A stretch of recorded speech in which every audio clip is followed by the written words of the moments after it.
What do you do if you think your house is haunted? Who do you call? Ghostbusters? A priest? I am here to take you through the process. It's very simple and effective. I'm Nefer Kefri. I am the host of True Tales of the Paranormal. Welcome to my channel. Today we're discussing how to fix a haunted house. The first thing anyone needs to do when they think their house may be haunted is to determine whether or not it truly is haunted. Now, I say this with all due respect. I myself grew up in a haunted house. I know how stressful it can be for people. It's not easy. It's not funny. It's not a joke. It can be a very real and deeply detrimental problem. But what everyone needs to do first is to do the responsible thing and figure out, is it really a spiritual haunting, or could there be a logical explanation? I'll give you an example. I had a friend growing up, and his parents were very down-to-earth, pragmatic people. You know, the dad was an engineer. His mother was a stay-at-home mom. And they lived in their same house for the length of time my parents lived in theirs, which is about 48 years. And I was about, 12 or 13 at the time when this started to occur. They started to hear weird noises in their home, kind of like little clankings in the walls, bangings coming from the basement. They would go check and there would be nothing there. And when they got to the spot where the noises were occurring, of course the noises stopped, You know how it is, right? Classic, right? Well, this went on for, I want to say, the better part of 6 months. And finally, my friend's mom was over one day having coffee with my mom. And they started saying, my mom says, well, maybe y'all need to call in a priest. Now, my friend's family wasn't Catholic. I was born and raised Catholic. And so, of course, if anything spiritual went wrong in a home, that would be my parents' first approach, would be, well, we need to get our priest in on this, And since my friend's parents were, they were Methodist, they said, well, we'll have someone come in and say a blessing, right? Okay, they had someone from their church come in and say a blessing. About 2 days later, the noises got worse. Now, this is a classic pattern in a haunted house situation. If you do call in someone from the outside to come in and do a blessing or cleansing, sometimes things can get worse before they get better, all right? And you need to be prepared for that possibility. However, in their case, the bangings and the clangings in the basement got to be so bad. My friend's oldest brother, there was like an age gap of like 9 or 10 years between him and his oldest sibling. He was in high school at the time, the older brother, and he told his woodworking teacher, I believe it was woodworking, or could have been mechanic teacher, what was going on at home. And his teacher says, well, it sounds to me like that's a bad plumbing problem. They had never even considered it. And what's really ironic is my friend's father, he built their home from the ground up. So he did all the plumbing and the heating and the electric all himself. Because like I said, he was an engineer, a construction engineer. So they called in a plumber. Sure enough, they found out what the problem was. It was fixed, and their home was mysteriously no longer haunted. That is just one example of the possibility that a haunting actually has a logical explanation. So I'm a spiritual practitioner online. I offer tarot card readings, positive energy transmissions, which are like what other people would call spells, and I do visionary artwork. A lot of people come to me when they think they have a haunting going on in their home, and they tell me what's going on.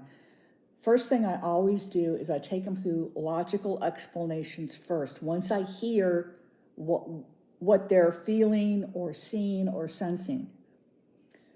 A couple of cases have been fixed because they have been plumbing or electrical problems. I had a lady come to me convinced her house was haunted because the lights would flicker and she would change out the bulbs and they would still have the same problem.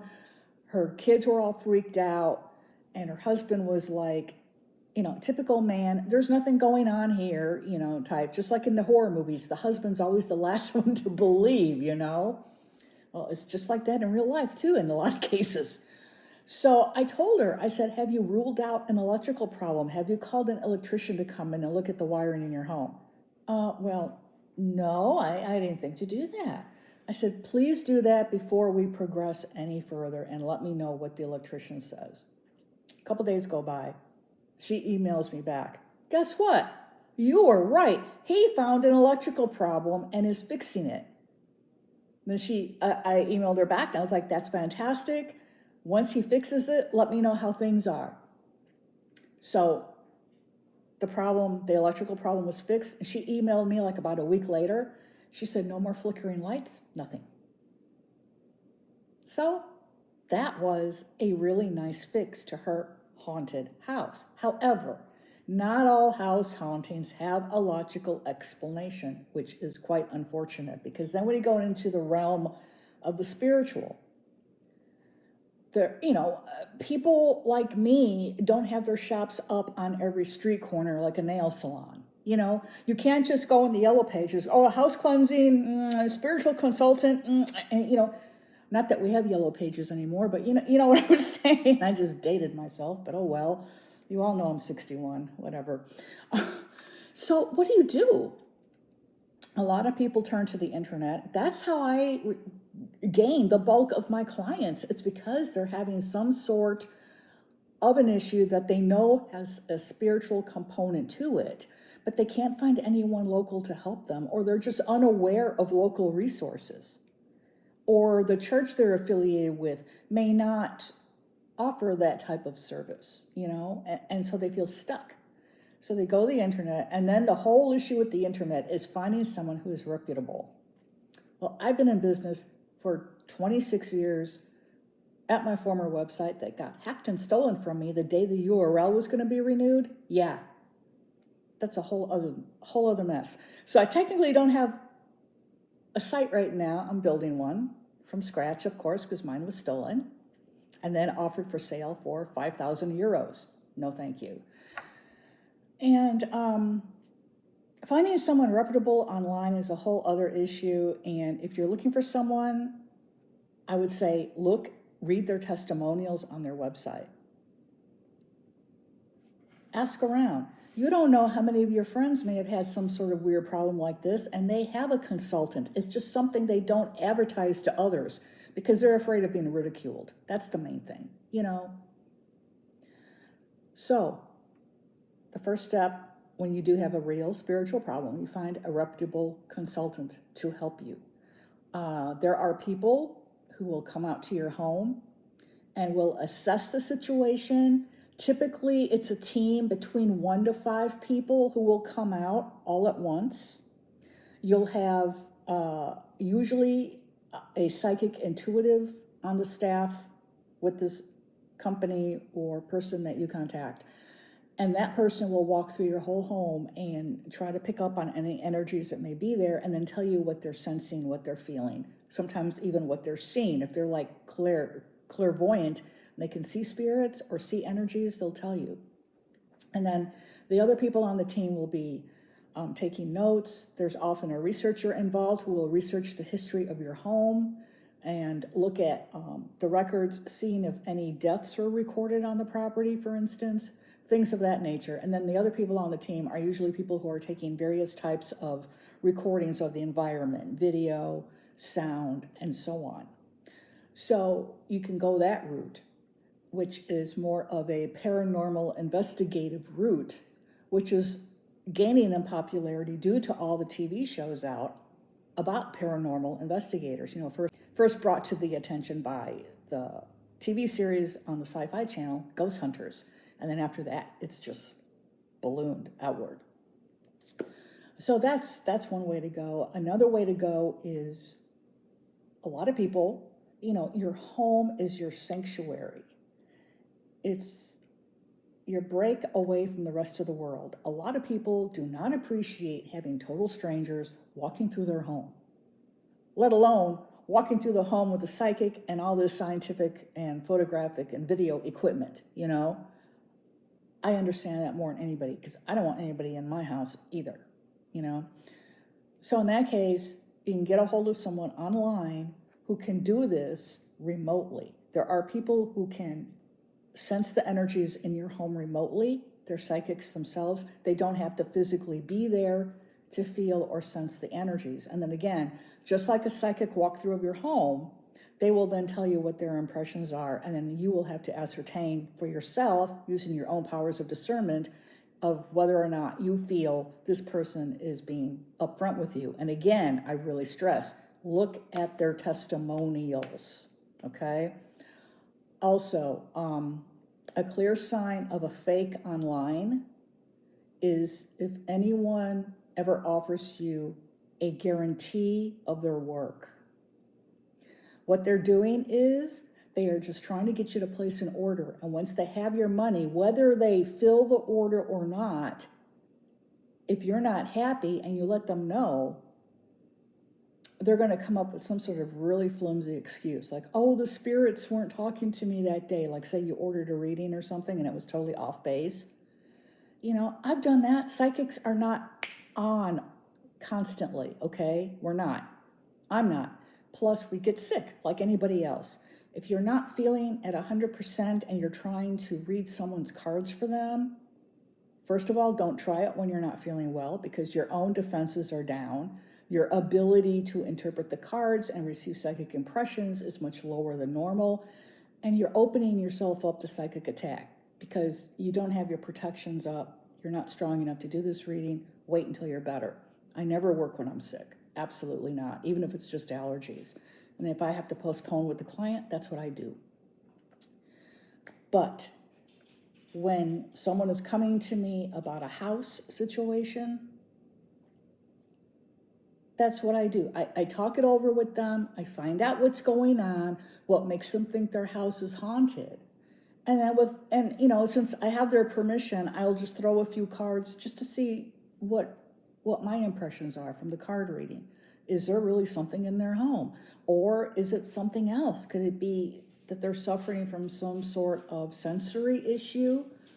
My daughter has Erlin syndrome. You might want to Google that. It's really interesting. It's a disconnect between the optic nerve and the brain that prevents the person from seeing a certain part of the color spectrum.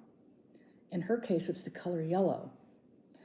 And once we figured out what her problem was and got her corrective lenses, she has to wear tinted lenses to compensate for this. So now she can see the color yellow because of the tints in her glasses.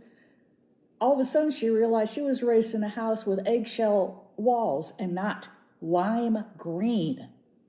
Yeah, she was seeing eggshell paint as lime green. From the time she was 6 when we bought this house until she was 14 when she got diagnosed and got her corrective lenses. So you see? That is a case where it's a sensory issue that the person is having, and it wasn't some sort of demon changing her walls, you know, from eggshell to lime green. And plus, she never knew they were supposed to be eggshell because she couldn't see that color because it's part of the yellow spectrum. So it could be a sensory issue the person's having. There's other things to consider as well. Issues that are of a delicate matter, like is a person on medication. A lot of medications can make a person hallucinate, especially if they have changes in their diet while they're on that medication, or they start taking additional supplements or other medications that are causing an interaction. That's another thing to discuss with the client who is, you know, could be suffering from a haunted house situation. So let's just assume the house is haunted. We've proven it one way or another. The house is haunted, and now we got to figure out how to fix it. How do you fix a haunted house?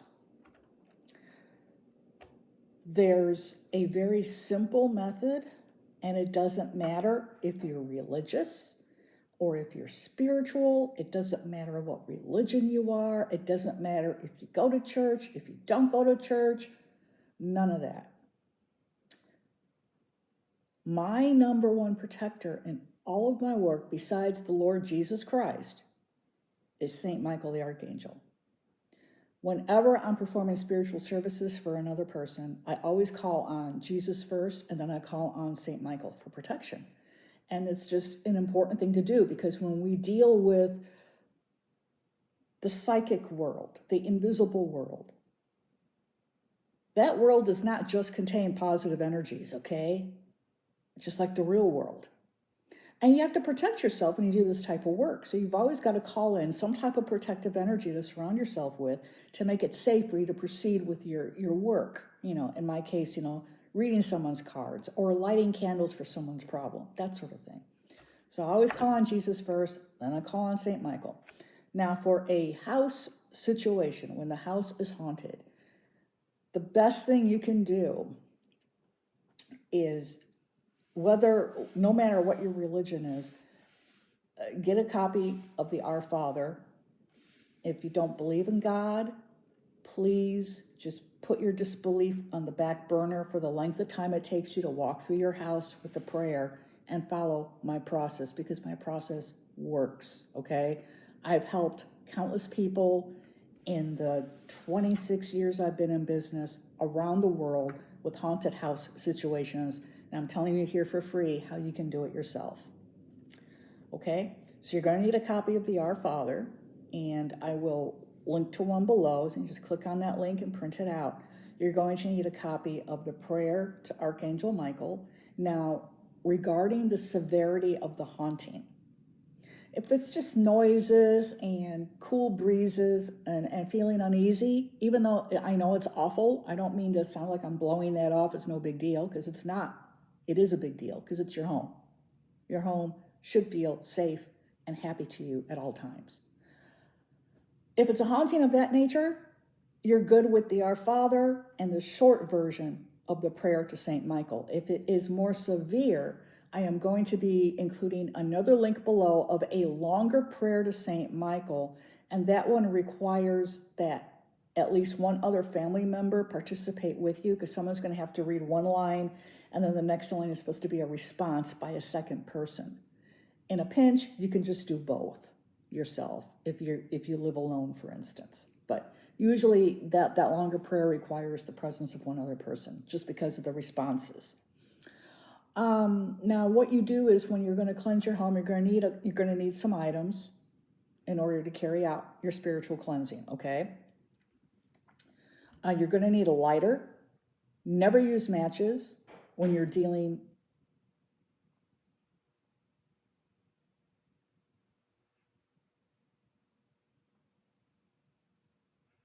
Okay. I'm home alone.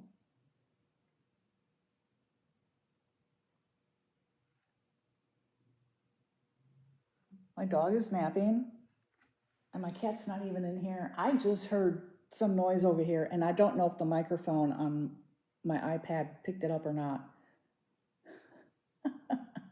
There's no one in there. Oh my God.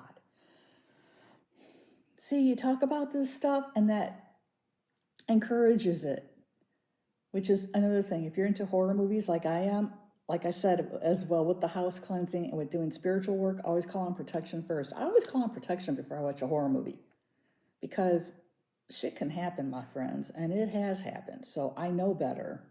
Always call on protection. Anyways, where was I? Okay, you're going to need certain items. I'm just trying to figure out what could have made that noise. You're going to need, like I said, a lighter. Never use matches. Matches are made from sulfur. What is associated with the smell of sulfur? Demons. Don't use matches. Use a lighter, or those long-stemmed flamer things you use to light a fireplace with. That's good. Just please don't use matches, okay? So you're going to need a lighter. You're going to need stick incense is the easiest one to work with for this type of a cleansing. A lot of people use sage bundles. I don't, because that's cultural appropriation. I am not Native American. I am Native Central American, meaning from Mexico, Nahuatl, Aztec, and Talascan, but I'm not Native American from America, who are known to use smudges for very deep personal spiritual working. So I don't recommend people smudge. I say use a stick of incense. If you don't like the stick, because when you're waving it around, it will be dropping ash off the end of the stick, you might want to get instead cone incense or powdered incense, and then you need a heat-proof bowl that is safe enough for you to hold. It's not going to get too hot as you walk through your home with it. And you're going to need charcoal. And the charcoal, they come in little discs about yay big. And the way that they work is that you light one end of the charcoal with your lighter. Remember, we do not use matches. And as that charcoal lights, it'll send off these little sparks. And then once it stops sparking, you just set your lighter down and wait for the charcoal to finish igniting. The entire disc of charcoal will turn white. That's when it's ready to put your incense on top of, or if you're using resins like frankincense and myrrh, for instance, which is the primo ingredient for house cleansings, it'll start to smoke when you put it on top of the disc. So those are two types of incense you can use. And again, the scent should always be frankincense and or myrrh. They often come in combination. These are two of the gifts that the three wise men brought the baby Jesus. And why did they bring him frankincense and myrrh as part of his gifts? Because frankincense and myrrh is extremely high vibration, and it's always been known as the herbs to fight off negative energies. So that's the reason, I believe. Anyway, so you're going to need frankincense and myrrh incense, whether in cone or stick, and you're going to need something safe for the cone and charcoal discs and a heat-proof dish, or just use the stick of incense. When you are walking through your home, be sure to have the flamer on you, like in a back pocket or something, because often what happens when there's something negative in the home, they'll blow out your incense. Happens all the time. So keep your lighter with you as you walk through the home.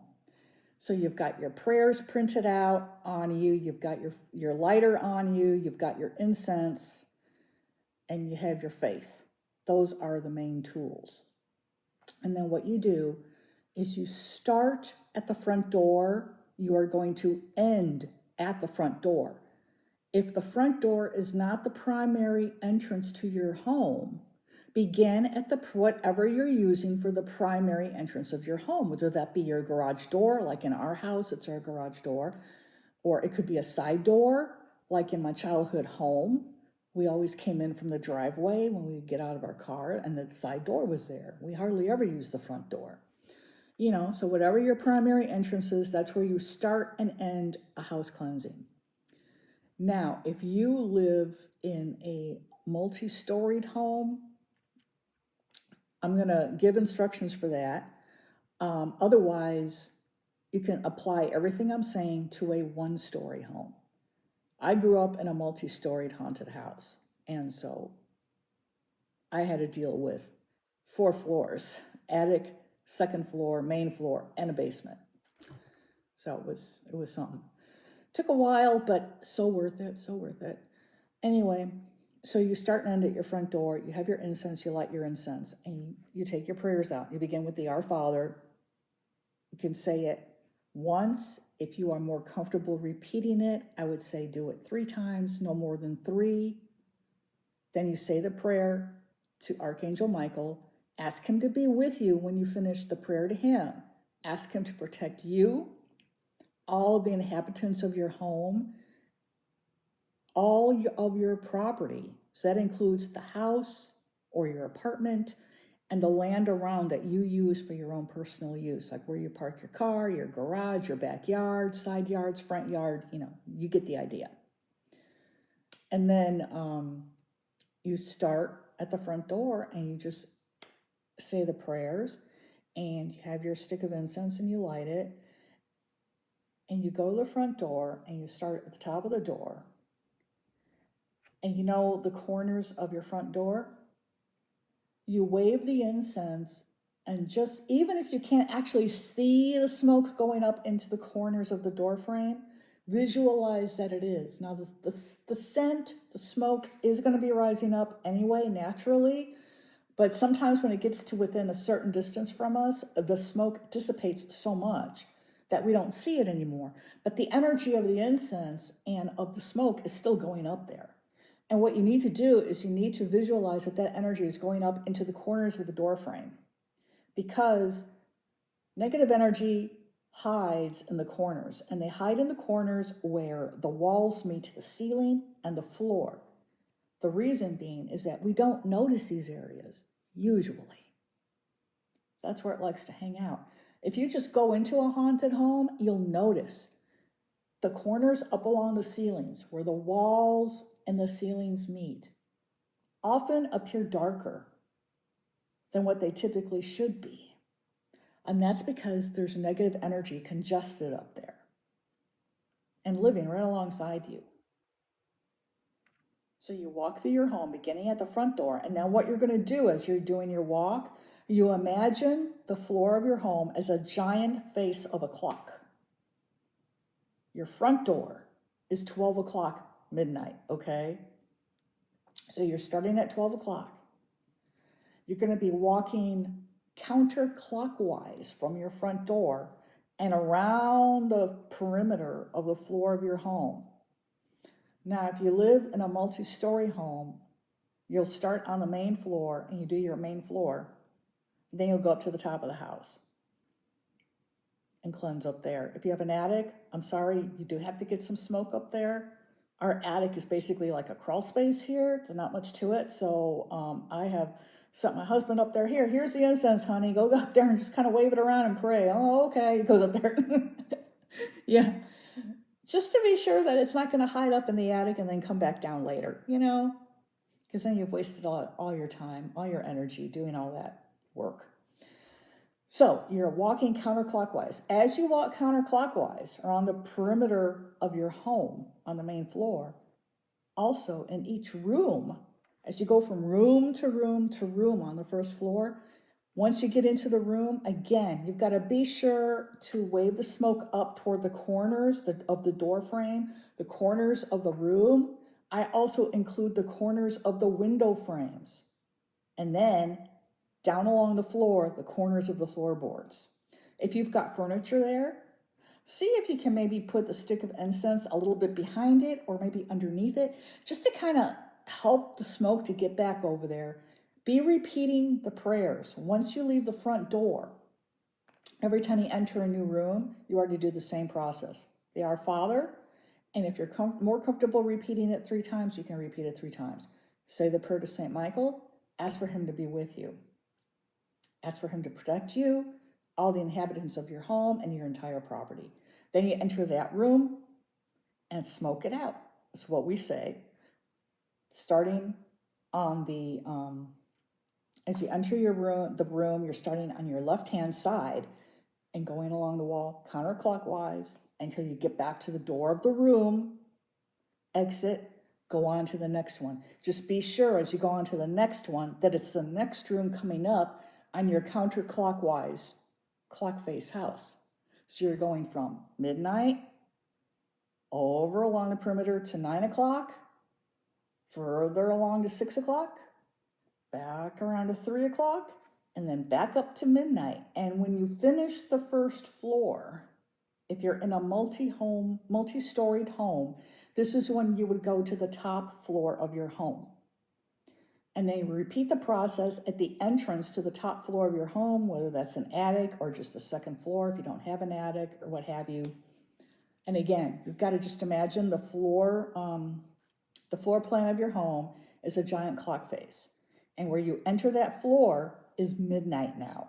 And you're starting at midnight, going constantly to your left through all the rooms, being sure to wave the incense smoke up into the corners and down into the corners and behind furniture. Then you literally send smoke to every single spot. you're saying the prayers, you enter each room, the two prayers. As you do that, you're sending that energy through every single room of your home. Furthermore, if the haunting is relatively severe, or you just kind of feel like maybe you're dealing with an intelligent haunting, it's not just negative energy. Intelligent hauntings are a little bit different, because intelligent hauntings, they tend to fight back if they don't want to leave. So what you need to do for that is not give them an opportunity to find a hiding space. So prior to cleansing the home, you open all the drawers, all the cabinets, all the closets, okay? Even like small drawers, like bedside table drawers, open them. Everything needs to be wide open. Open your toilets, crack open the oven door. So be sure when you're cleansing your home, you're not doing it while you're cooking something in the oven. As you do your cleansing, you go through your kitchen, you need to crack open the doors to all your appliances just to get just a teeny bit of smoke in there, no big deal. But you just don't want these things hiding in there, and then later on they decide they're going to come out and wreak havoc, you know? So you've got to be kind of crafty about it, kind of smart about it, you know? Another thing I recommend too is to crack open the window of every room, just one window. This gives an intelligent haunting a very easy and quick exit. Most of the times, they will be more than happy to take that exit and not come back, because they just don't want to deal with that. You know, they cannot stand any type of prayer or positive energy. To them, it's like we're throwing acid on them. They hate it. You know, when we're fearful, when we're upset, when we're worried, that's like candy to them. So show no fear, because you don't want to feed the thing that you're trying to get rid of, you know, during the process. Show no fear, stand strong in your faith, whatever that faith may be, and know that through your faith and the power of these prayers, you and your family are protected during the process. Do not give up. No matter what goes on, complete the process. And if it's a severe haunting, have someone standing behind you the entire time. Family member or a friend, but it needs to be someone who has spent some time in the home, who has some sort of energy connection to the home. This person will serve as what we call your second. Just in case, worst case scenario, you fall out, you faint, you start vomiting. I had a house cleansing once where everybody on my team started puking but me. Yeah, I'll have to talk about that, and maybe in the next video, because that's a doozy, and I have a photograph. Yeah, of demon eyes. Yeah, no kidding. No kidding. I wish I was kidding. That one was awful. That's the last house cleansing in person I did. Yeah, that was the last one. That was over 20 years ago. But you have your second with you, just in case the worst should happen. You fall out, then this other person has to be ready and willing to pick up and continue the work. You know, once they make you comfortable and you're laying there, and to be sure you're okay, you haven't had, you know, a heart attack or something, you're going to be okay. You just need to lay there and be, you know, be quiet for a little bit. Then they continue the cleansing and they will finish it. If you improve in the meantime and they're still cleansing your home, of course you can join back in as long as you feel up to doing that. Okay? So remember, have someone with you. If you live alone, well, I don't know what to tell you. I've lived alone plenty of times, and I had a haunted apartment in grad school, and I cleansed it out myself without incident. You know, so I was lucky. You know, most of the times you're not going to be personally, physically attacked by something, okay? That one case I told you about, everybody on my team was puking. That was an extreme case. And like I said, that was the last in-person house cleansing I've ever done. I've done long-distance ones plenty of times after that. Very successful. I've only had like 2 cases where it wasn't completely successful. In one case, the house was next to a graveyard. They didn't bother to tell me. And I was like, y'all need to move. You know, that's not a good situation. So, you finish your main floor, you go up to the top, you finish the top floor, go back down to, if the top floor is like the attic, you go to your second floor, do the same thing. Again, wherever you enter the second floor at is your 12 o'clock door, your midnight, you start, you go all the way to your right, Oh my goodness, I think I've been saying left this whole video. Have I been saying left? Crap. No, you go right. Right is counterclockwise as you're walking through a home. You go to your right. You're going from 12 o'clock at the door to 9 o'clock to your right, 6 o'clock in front of you, 3 o'clock to your left, and back up to 12. I think I said left. I'm so sorry. I will go back and note that in the text below because I don't like to edit. I'm sorry. It just takes way too long. I edit enough as it is. I'm sorry. So you go to your right consistently because that's going to be going counterclockwise. So you do that for your second floor. And once you're done with your second floor, now this part's really important. Go back down to your first floor and just go immediately to your main entrance that you always use where you started your house cleansing at. Open the door. You still have the incense there. If you want to wave it in the sign of a symbol that is sacred to you, by all means do that. I use both the Christian cross and the pentagram. The pentagram was a protective symbol given to King Solomon of the Bible to give him control of demons. And supposedly the theory is he used demons to build Solomon's temple. I don't know, but whatever. But that's the story behind the pentagram. It is a protective symbol. It is not demonic unless it's upside down. Right side up, good. Upside down, not so good. So you can go to the front door. You can make the sign of the cross. You can do, in the Egyptian Ankh is also a very positive sign. You can use that, whatever symbol you want. Or you can just wave it again up to the corners of the door frame. Wave the incense around, make sure it gets up there, and just say in a loud, firm voice, you say, any negative energy, any negative entities, any undesired energy, any undesired entities that have been in this home at any given time, in the name of, and then whoever your higher power is, for me it would be, in the name of Jesus Christ, I am casting you out. You are not allowed back in. You are not allowed anywhere on this property. You are to go back from whence you came in the name of Jesus Christ. And then you say, amen. And it's done. Then you shut your door. And when you shut your door, just don't politely shut it and close it. No, slam it. Because you're telling them, get the fuck out. Slam it. And then you're done. Then wait a few minutes. Walk around your home. How does it feel now? I bet you 9 times out of 10, it's going to feel lighter. It may even look brighter to you. That means that the negativity has lifted. It's gone. If it still ends up looking and feeling the same, you'll have to repeat the whole process until it's gone. Sometimes it takes 2 times, 3 times. I had one house cleansing I did for a client. It took 5 times. That's the worst one I've had. That was a long distance one. And so that one took a while. And it so happened in their case, this family, there was a murder of an entire family in the house next to theirs. So yeah, that's what caused it. And it was these poor individuals who were, they were stuck.